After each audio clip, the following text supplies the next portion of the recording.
Good morning guys, and welcome to this edition of Hikelopedia. Today's video has been inspired by my good friend VJ over at SG Trek. What I'm going to do is I'm going to walk the length of Singapore's longest river, the Kallang River, although I'm not sure it's technically still a river since Marina Barrage was constructed. But anyway, the river is named after some of Singapore's earliest settlers, the Orang Kallang, water-dwelling people who originally came to Singapore from Java and lived in the swamps along the river that now bears their name. That was until they were relocated to the Pulai River in nearby Johor because of those bloody colonial types. From here, the river travels through Ang Mo Kio, Bishan, Dua Payoh and Geylang Bahru before ending in the Kallang Basin. I'm here at the source, which is Peirce Reservoir, as you can see behind me, in the central water catchment.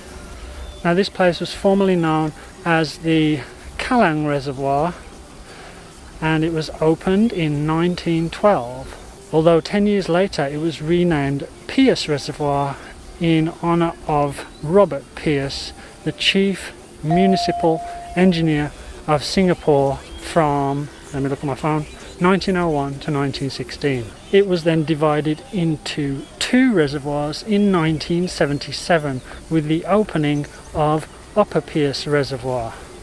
Anyway, I think it's around 16-17k from here to my finishing point at the Kallang Basin, so let's get going.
Alright, I'm getting towards the end of Bishan Ang Mo Kio Park and I have a feeling things are gonna start getting pretty hot because the next section of the river is all man-made and rechanneled, lots of concrete, hence I'm tooled up against the sun. Well, let's see.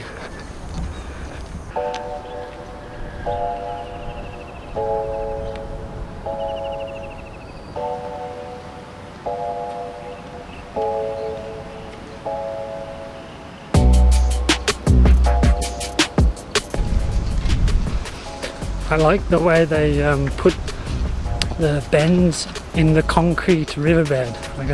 Is that cosmetic or does it actually serve a purpose? Either way, it's pretty funny.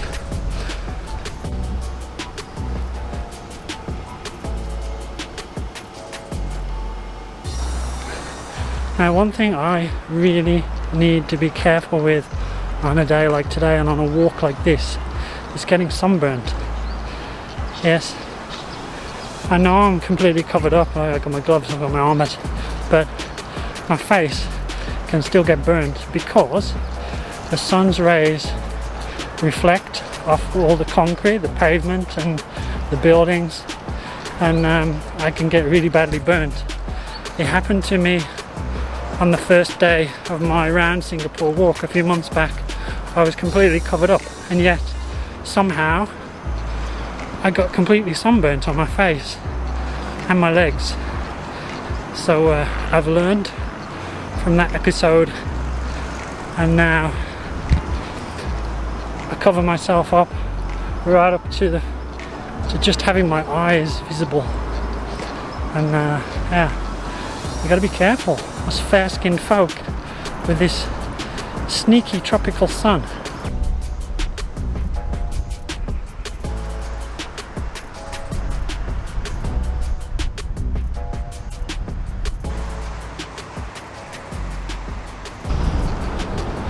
Okay, so right now we're skirting along the edge of my favourite place to pronounce in Singapore, Tua Payoh, over this direction. Now I know it may be hard for many people, especially younger people, to believe, but up until the mid-60s, this area over here consisted mainly of swamps and hills, of which there are obviously none left today. Now the swamps were eventually filled in as the HDB began to develop Tua Payoh as Singapore's first ever fully planned satellite town. And believe it or not, 4 300-foot or so high hills were levelled, and around 6 million tons of earth was transported down to the Kallang Basin to reclaim land there for more residential construction.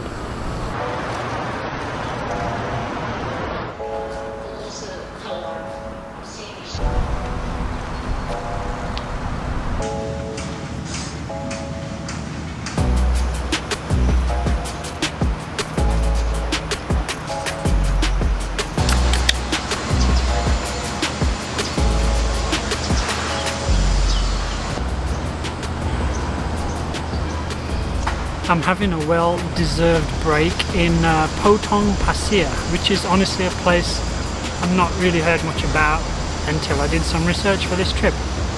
And it's quite interesting actually. From 1910 to 1937, this area was the site of several sand quarries, hence the name. Passia is the Malay word for sand, while Potong means to cut or slice. Now, apart from sand, this district was also famous in the past for the huge floods that it suffered whenever Singapore had a lot of rain. I guess that's the downside of living next to a river. Anyway, according to online sources, back in those days, whenever there was flooding and the waters got too high, residents would take refuge on nearby Woodsville Hill in the grounds of St Andrew's School.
We're now approaching what was once the mouth of the Kallang River, and as I said earlier, much of this land on this side and a bit further north behind me was reclaimed in the 1960s, although the south side of the river mouth and the land over there was reclaimed much earlier.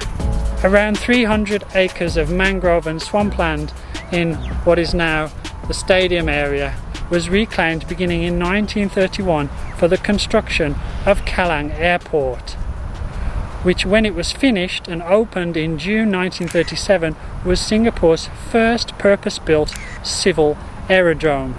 It didn't have a long lifespan, however, as just 18 years later it ceased operations when Peirce Reservoir Airport opened.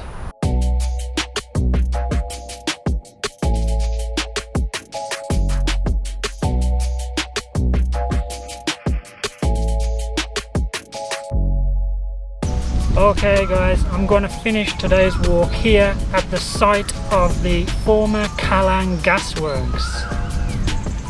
Originally built in 1862 to make and supply gas for street lighting, it carried on as a gas production facility right up until 1998, when production of gas was moved to Senoko in the north. Back in the old days, this area was apparently known as Fire City or Hui Xia in Hokkien, and many locals would stay away because of the smell of gas and the fear of an explosion. There were once 4 large gas storage tanks located in this area, although all that remains of them nowadays is what you can see behind me, the supporting structure of the former gas holder number 3, and it's kind of has a place in my heart already, because I noticed by looking at the sign that it was actually built in a small town about 25 minutes away from where I was brought up in the UK. Anyway guys, that's it for today's video. If you enjoyed my walk along the Kallang River, then don't forget to give me a like and also consider subscribing. And if you'd like to catch my adventures every Saturday morning, you can always hit that bell for notifications. And once again, I'd like to say a big thank you to all my coffee mates. I really appreciate your support and your generosity. And if in fact you are interested in doing a Kallang River walk, then my friend over at SG Trek, VJ, is organising some in the upcoming weeks, so you can check out their website for details. So I'm off home now for a rest. Take it easy, and I'll see you next time. Over and out.